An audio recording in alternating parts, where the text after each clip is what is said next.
Well, hey everyone, and welcome to KPC Underground. This is the podcast that we do that's just right underneath our stage here at Kirkland Performance Center.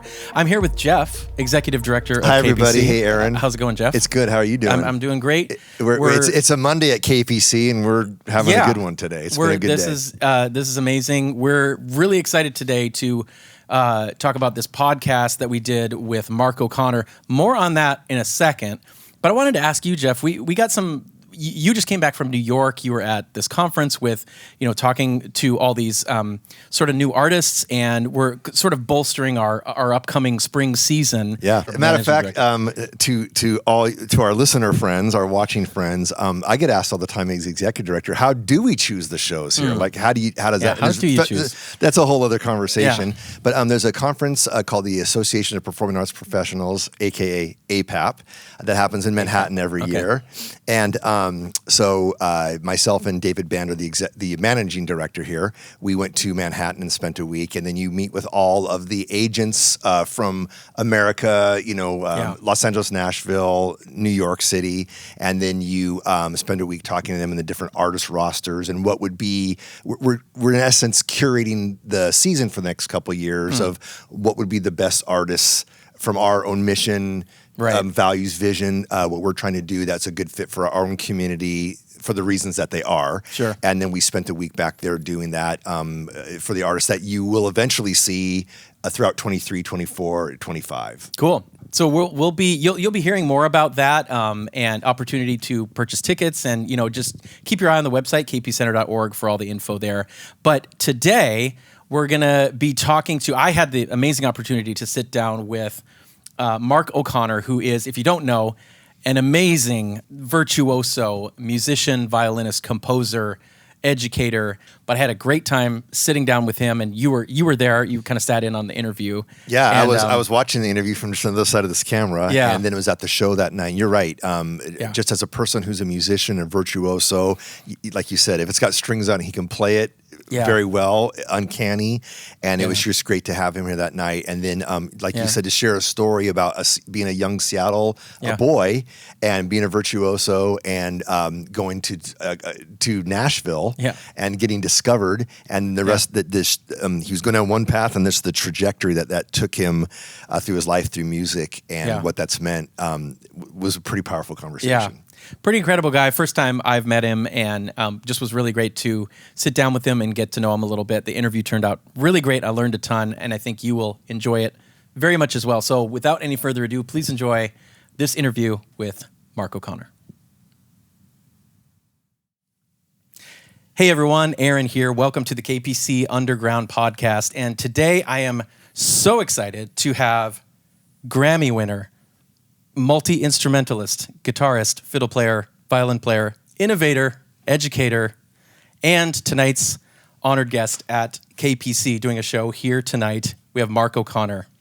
Round of applause, everyone. We've got one actual in the room audience member back here. Jeff's watching from the wings over here. So thank you so much for being here with us. Absolutely. Yeah. Great to be here with you, Aaron. I just heard your sound check, and you and your wife Maggie just doing a duo show tonight, and sounds unbelievable up there.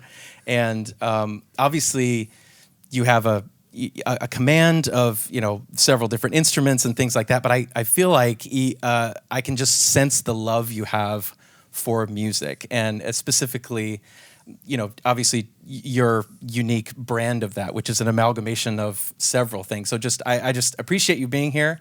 And I can feel the love tonight for sure. So thank you. Oh, thanks for noticing that. Yeah. I do love it. Yeah. So as I mentioned, Mark is playing a show tonight at KPC. We're recording this in December of 2022. This will come out sometime in 2023. But hey, if you were at Mark's show, this is kind of a meta, like through the internet time travel sort of a thing. But if you were at Mark's show, please comment below and let him know what you loved about his show, what your favorite part of the show was. And I'm very much looking forward to seeing you perform here tonight. So great. Thanks again. So you got started very early as a musician, and not only, a lot of people, start learning when they're young, but I think you have a pretty unique story in that you kind of got involved at a pretty high level professionally, let's say, doing competitions and also, paid gigs and things. What did you love so much about music and specifically fiddle and playing violin that made you kind of dive in so deep so quickly? Well, I appreciate that question. I really got my start in Seattle, Washington, where I was born and raised. And it was an unlikely place to find the fiddle. Right. There happened to be a Texas fiddle legend in the area. He'd moved up from Texas, and we met him at a local event, a very small event. And he took a liking to me. He noticed a talent that I had, even as a beginner. And really, that's where my story starts. And the fiddle was the window into this, communication. Sometimes I refer to it, where I can, tap into the layers of emotions that I was feeling as a child, but could never articulate it verbally. And I was hanging around adults a lot, playing with them, and I was able to communicate with them through my instruments. Yeah. And that was really a profound start to music. Is that I wasn't just hanging out with kids all the time. I was playing with adults, and then by the time I was 12 years old, professional musicians and touring the country. Right.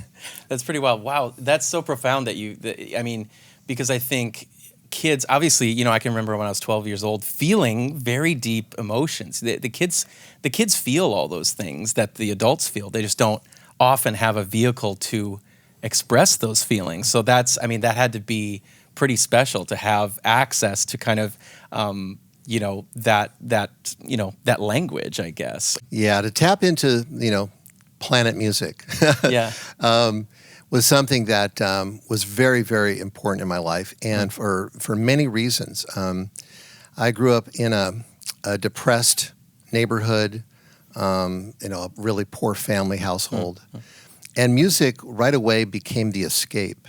Right. And I wanted, as like every American wants and dreams of a better life. Sure. And I could start dreaming about that at that early age. My music could take me there. Right. I could imagine music. I could imagine and dream about being in a better place. Right. And and that really led to my creativity. Sure. Hand in hand. My creativity, my composing is largely about instrumental music and placing the subject in an area of life or culture that I didn't get to visit very often. Right. Being stuck at home as a kid going to school, So that vehicle was really important for me, and it really opened up the world of music to me. Right. Wow.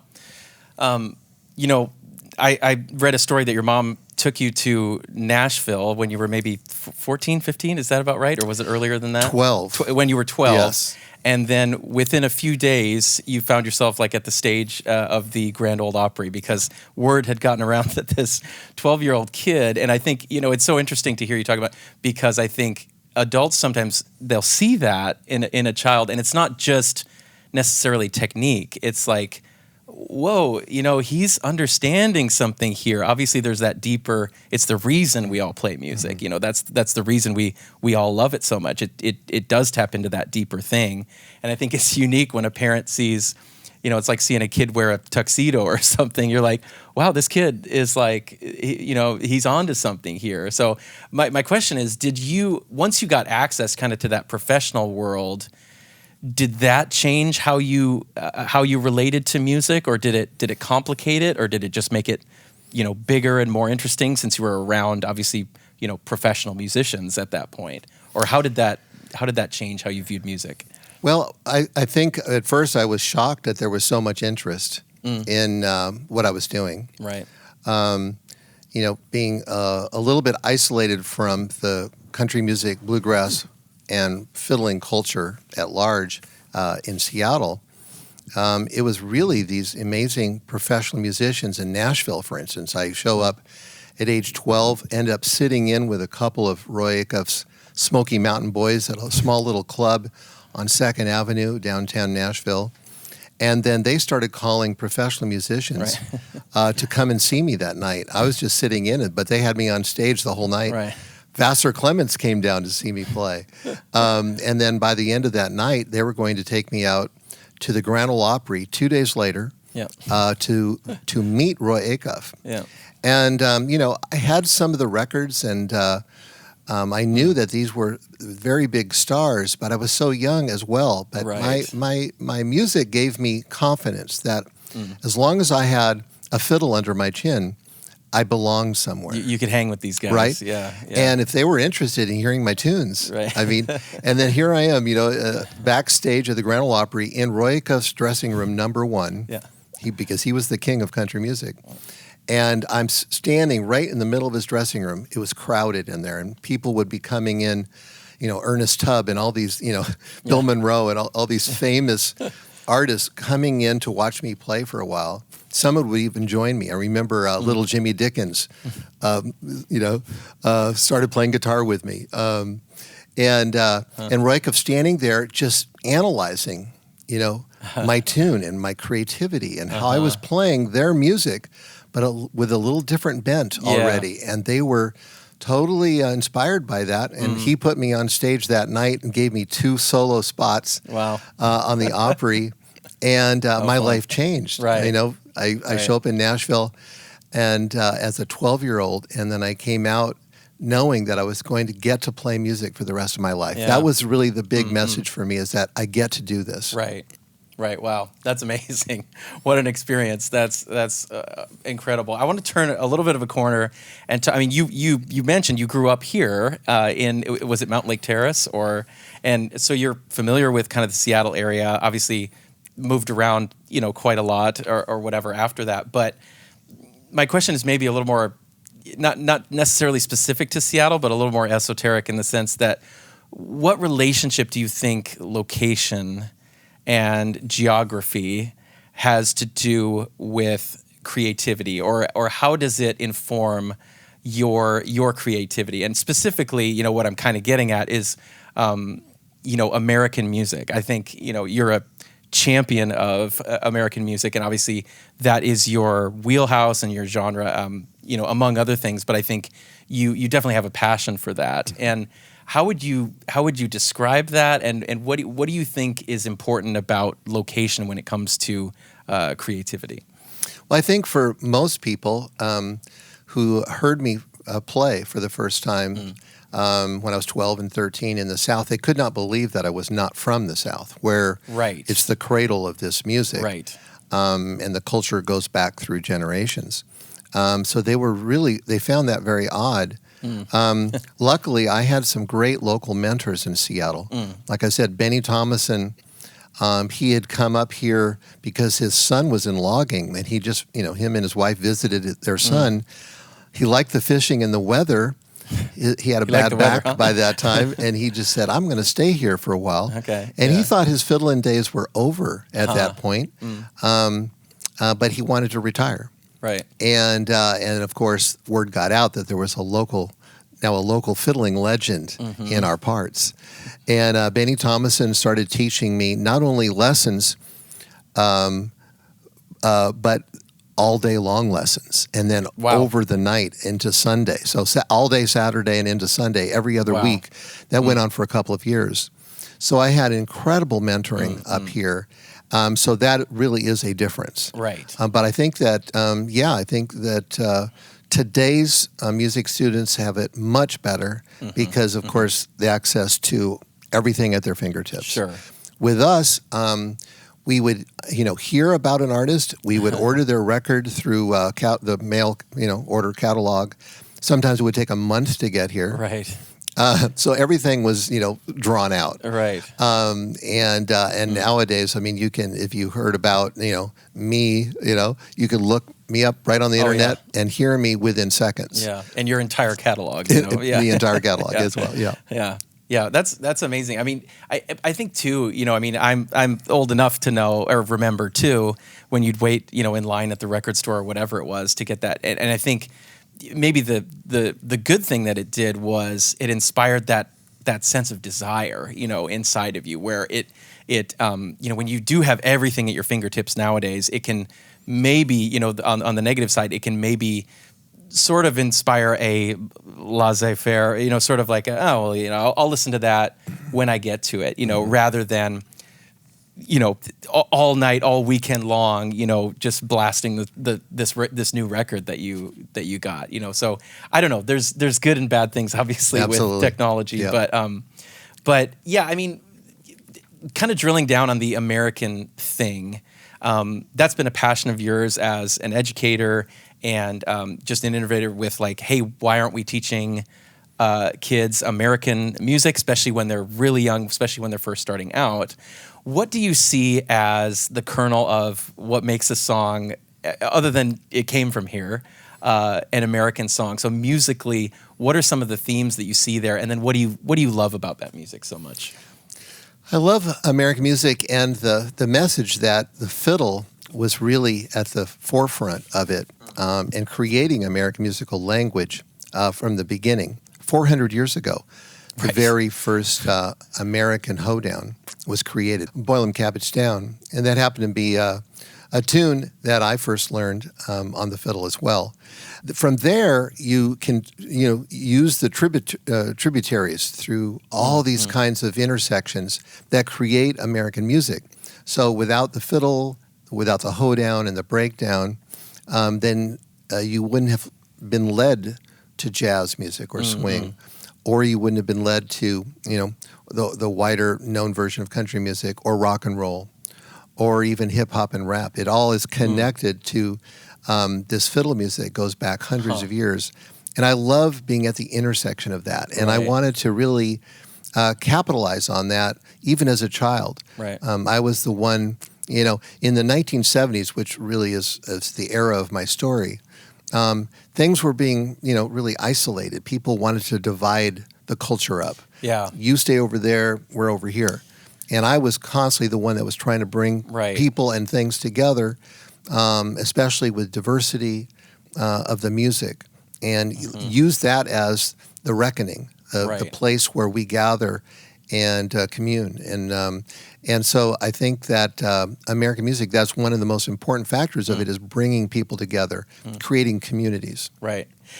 Along those same lines, if you look at a list of your collaborators, it's everyone from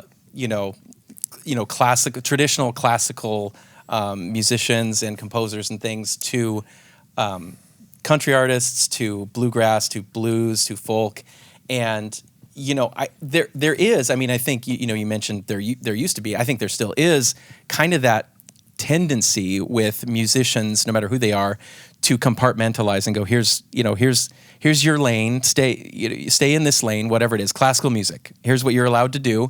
Here's what you're not allowed to do. And I guess two-parter question is, why do you think that is? Why do people sort of gravitate toward genres? And how were you able to break out of that and talk about your passion for kind of integrating different musical styles? Well, I was always curious as a young musician. There was a big division in the 1970s, even between old-time music and bluegrass.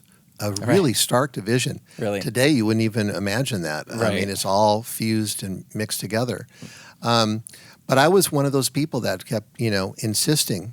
I remember one of my first recordings for Rounder Records where everybody was telling me and advising me, now keep your old-time fiddling separate from that bluegrass, because that bluegrass is going to harm and hurt your fiddling.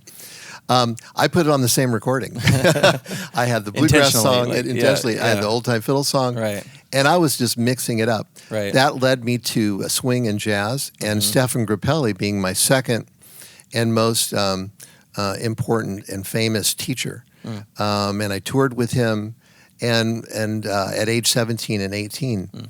And here's someone who really had little knowledge about bluegrass music or American fiddling, being from Paris, France. But we totally connected with the repertoire, with the style, and we just fell in love with the music that we played together. He became my mentor, taught me a bunch of things, and taught me about how to be a worldly musician. And it was a passion. I saw that passion. Even at this point, when I'm just 61 years old, I met him, and he started teaching me at 71. It was like he had a new career, right? And people were just discovering Stefan Grappelli, sometimes for the first time. A lot of people were discovering him for the first time, and that gave me the idea that this is a long journey. Right. I'm going to be here for a long time. Yeah. And so I set myself up for this journey that it include creativity, composition. I wanted to bring in my American musical influences into the classical music setting. So my work with Yo-Yo Ma. Right. But my early bands that were so iconic, the Dregs and the David Grisman Quintet, took me on as a teenager. And so I learned from those band leaders and their great skills as composers and just musicians on the forefront of this new fusion of American instrumental music that I just loved. Yeah. And it's one of the great things I've ever done is being a part of this idea that there could be a kernel, a seed planted from the fiddle itself, and then grows into this beautiful tree with branches and leaves and reaching towards the sky. You know, and the inspiration of a better tomorrow. Right. Wow, that's beautiful. I think the theme of sort of mentorship, has come up a couple times, and I think that might be a key thing.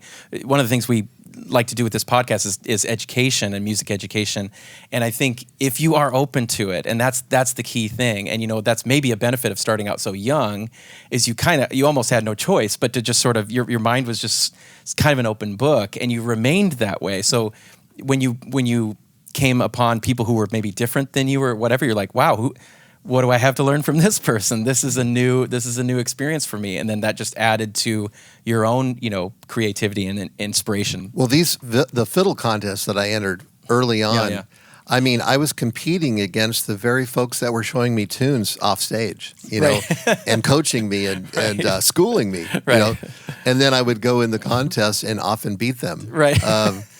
It was so unusual for them too, because I was really the first accomplished young fiddler in the country. Now there's a lot of young fiddlers, and some of that access to the music, I think, that we were talking about with the modern age. Well, I think I guess just as an action item for somebody out there who's listening, it's like, wow, you know what? You have the world at your fingertips. There are resources out there.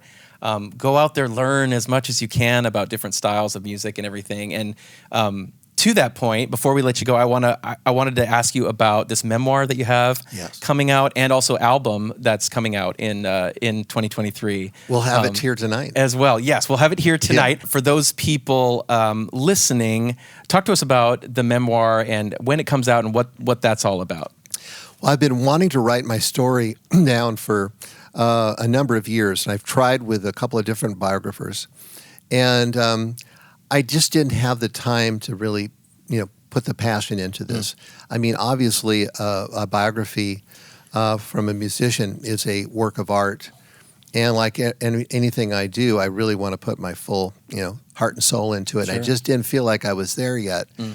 And when the pandemic came, we were putting on concerts from home.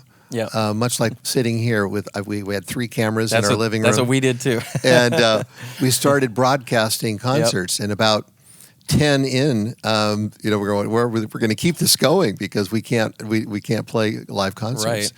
And I started talking about stories about my old days in music coming up, and people started to comment saying, "You've got to write these stories down." And so I revisited the idea of writing my autobiography. Right.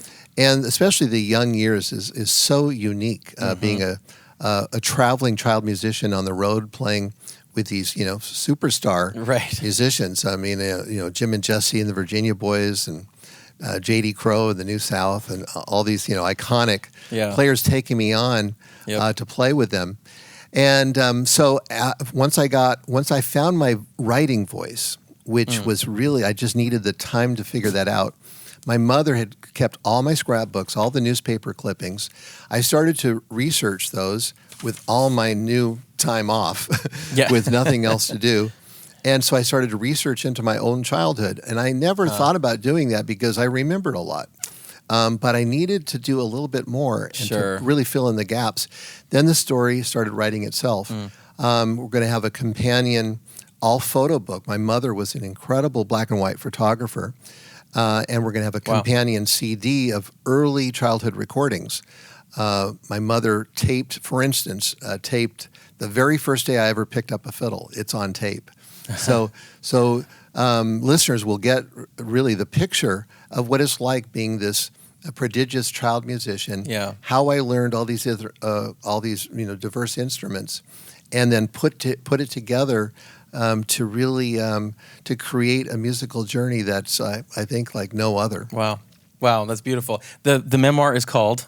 It's called Crossing Bridges. Crossing Bridges. February 10th is the release. Okay, great. And we're going to be at the Triple Door in Seattle on March 16th to have a party and a release appearance, and we invite people to come. So if you're listening to this before March 16th, 2023, get your tickets now. If it's not already sold out, as I imagine, limited tickets available at the Triple Door. We love the Triple Door, amazing venue in Seattle. And then there's also an album coming out. Is that a companion to that, or that's just separate that you have coming out with your wife Maggie? We ordered some new, some of the archival CDs, and they're here tonight. So the audience tonight here at Kirkland Performing Arts Center will be the first ones to ever get the CD and get it and hear it. So Maggie, my wife, Mark and Maggie O'Connor, will have a new album coming out after the first year as well, called Life After Life. And it's another project that I wrote and produced during the pandemic. And we're really excited about it. Maggie's a wonderful fiddler and singer. And beautiful. I was listening in soundcheck and just wow. Yeah, she's tremendous. And so we do a lot of singing, and I'm doing a lot of guitar playing on it as well as all the strings. And we produced it in Nashville. We had a great rhythm section. Dennis Crouch playing bass on it, who plays on the new Robert Plant and Alison Krauss album, and just fantastic. I got to co-write with Joe Henry for 3 of the songs. And so it's just another chapter of my musical output. I'm really excited about it. Yeah, that's amazing. Okay, lastly, what can you tell us about this white violin, this little white fiddle? So in my memoir, I talk about acquiring this white fiddle, the old white fiddle. It's painted with an enamel coating of paint. My teacher, Benny, found it in a barn as a barn decoration just south of Seattle, a couple of hours. He went fishing with his neighbor, and he was going to use it as parts. He traded a fishing rod for it. And before he dismantled it, he glued it up, found some pegs, and cut a bridge, cut a sound post for it, and it was a cannon. It was one of those magical instruments, and it's just unbelievable that it hung in the barn, collecting mildew and algae, for years. That's part of the sound, maybe, and it is and it always sounds like that. So I grew up entering fiddle competitions, winning the National Fiddle Championships and the Grandmasters Fiddle Championships on the white fiddle, the old white fiddle. And I talk about in the memoir how people could hear the kid from Seattle from clear across the field. Right. They knew that the kid was there because the fiddle was so loud. It was twice as loud as all the other fiddlers' instruments. Yeah, and that fiddle makes an appearance in your show tonight. Is that right? Yes. Yeah. I was listening during sound check, and Mark comes out to the front of the stage and does this kind of off mic thing, and it is as loud as when you're on mic with the other instruments. It's quite a thing. So.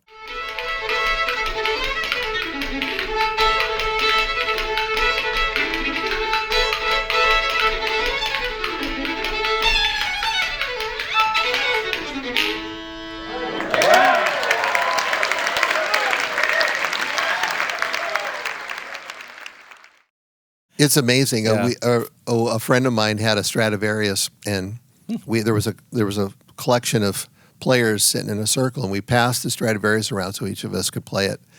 And, that's a great opportunity. Yeah. And then I thought, I had the white fiddle with me. So I put it in the line. So I followed the Stradivarius around the circle.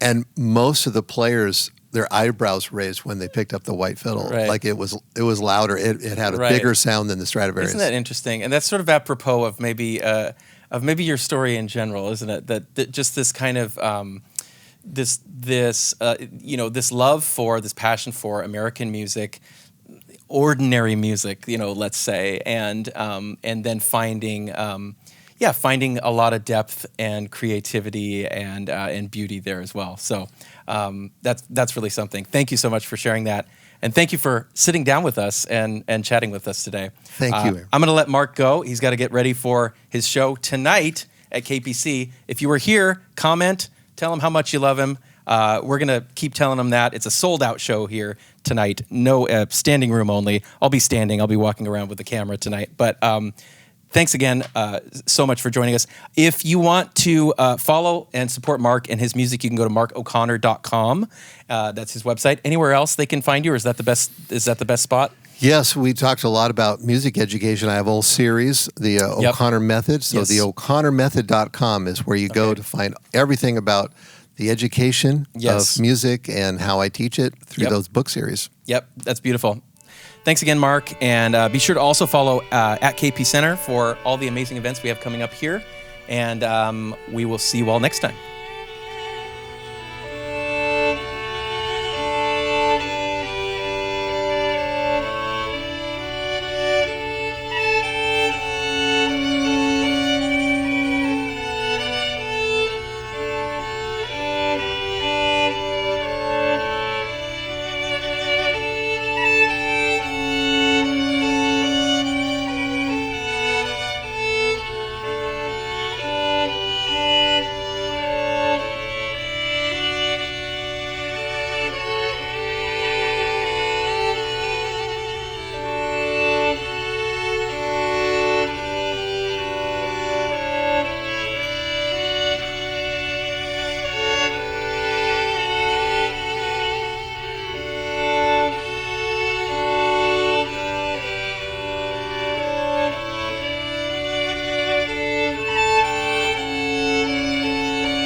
Thanks for joining us for KPC Underground. If you're enjoying this podcast, please consider supporting KPC at kpcenter.org/donate. Your generosity helps us keep this and other programs going at Kirkland Performance Center. Be sure to check out our website for the latest events coming up. And hey, we'd also love to hear from you. Please rate our podcast, like, subscribe, comment, do all that stuff. And if you have a specific question or an idea for a show, email us at podcast@kpcenter.org. Thanks for listening.